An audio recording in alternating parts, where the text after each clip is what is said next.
살고 싶어서 하는 것 같아요. 보통은 이 행복이 언제 깨질까 두려워서 이렇게 온전히 느끼지를 못하잖아요, 행복을. 그래서 저는 한 번쯤은 행복을 온전히 느껴보고 싶다, 그런 두려움 없이. 그거를 어떻게 하면 느낄 수 있을까 하다 보니까 이것저것 다 해보게 된 것 같아요. 저는 세상에 존재하는 수많은 이야기들 중에 저에게로 흘러들어온 이야기들을 예술을 통해서 곱게 정돈하거나 곱게 포장해서 여러분들께 선물하는 걸 좋아하는 최기쁨이라고 합니다. 제가 원래 4살 때 이제 언어영재 시험을 봤었는데 그때 한참 이제 뭐 영재들이 자살을 많이 하고 어머니가 굉장히 자신이 없으셨대요. 영재로 얘를 키운다는 게. 그래서 어머니께서 제가 성인이 될 때까지 숨기셨었어요. 거의 진짜 대부분의 분야들을 다 해본 것 같은데 다 이제 영재다, 얘는 이 길로 가야 된다. 처음으로 이제 너는 다시 태어나도 불가능하다라는 말을 처음 들은 게 무용이었어요.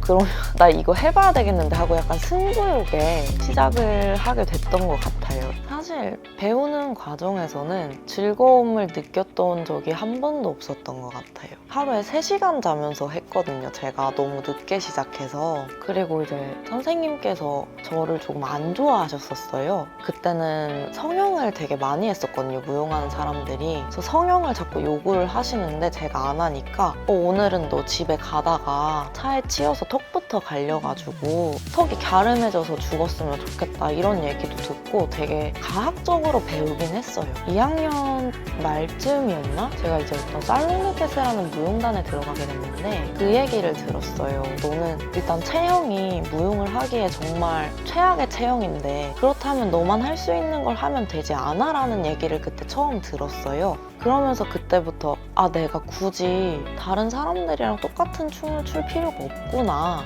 나만의 춤을 추면 되는구나 하면서 독하게 연습만 하던 걸 조금 내려놓고 저만의 춤을 찾기 시작했던 것 같아요. 살고 싶어서 하는 것 같아요. 그 말이 맞는 것 같아요. 저는 되게 행복을 느끼고 싶은데 제가 말하는 행복은 보통은 이 행복이 언제 깨질까 두려워서 이렇게 온전히 느끼지를 못하잖아요, 행복을. 한 번쯤은 행복을 온전히 느껴보고 싶다, 그런 두려움 없이.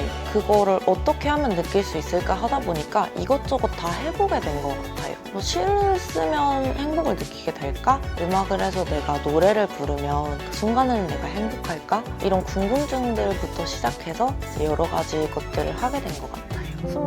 28이라는 앨범을 내게 됐는데 제가 자살 시도를 했을 때 그 죽음과 되게 맞닿는 시간이 있잖아요. 그 찰나가 있잖아요. 그 찰나에 느꼈던 느낌을 넣은 곡도 있고 기타를 쳐주신 종민님이라는 분의 이야기를 제가 시를 써서 그걸 가사화해서 그걸 또 노래화해서 만든 곡, 그런 식으로 이렇게 들어있는 것들이고요. 그 전시에서 퍼포먼스를 되게 갑자기 하게 됐어요, 급하게. 제가 CRPS라는 병을 앓고 있는데 그걸 앓고 발병이 되고 나서 처음으로 한 공연이라 되게 행복하더라고요, 그 찰나에는. 사실 CRPS 진단을 받고 나서 제가 여쭤봤어요. 무용수로서 다시 활동을 하는 게 가능하냐. 출산의 고통이 6이면 제가 겪는 고통은 10을 넘어가기 때문에 이거는 무용수로 활동하는 건 불가능하다라고 얘기를 이미 들었었는데 발병 이후에 처음으로 무용수로서 제가 어쨌든 뭔가 퍼포먼스를 하게 된 거잖아요. 나 다시 할 수 있네? 사실 어제 하고 나서 집에 가서 밤새 울었어요, 발이 아파서. 그럼에도 불구하고 너무 행복하더라고요. 역시 사람은 하고 싶은 일을 해야 되는구나.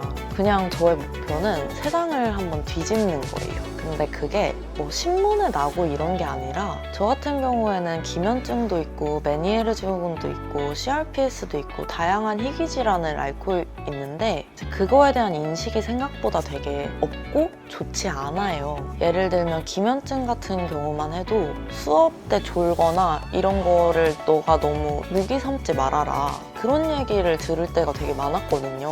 깨어있을 수 있는 세포가 없다고 보시면 되거든요. 그래서 약물로 억지로 깨어있는 건데 왜 나한테 비판을 하지?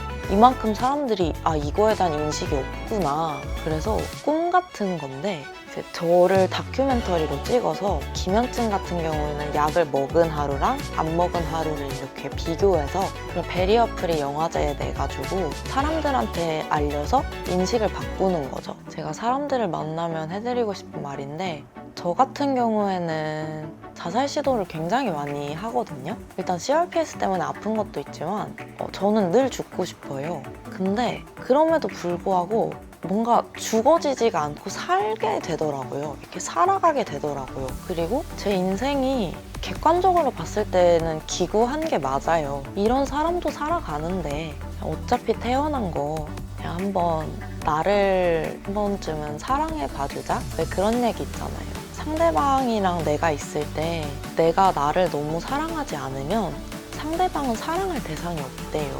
그래서 헤어지는 경우가 많대요. 너무 맹목적으로 이 사람이 나의 전부면 한 번쯤은 살면서 내가 내 세상의 전부가 돼봤으면 좋겠다는 그런 말씀을 전해드리고 싶습니다. 잊어버린 그리움 한 입뿐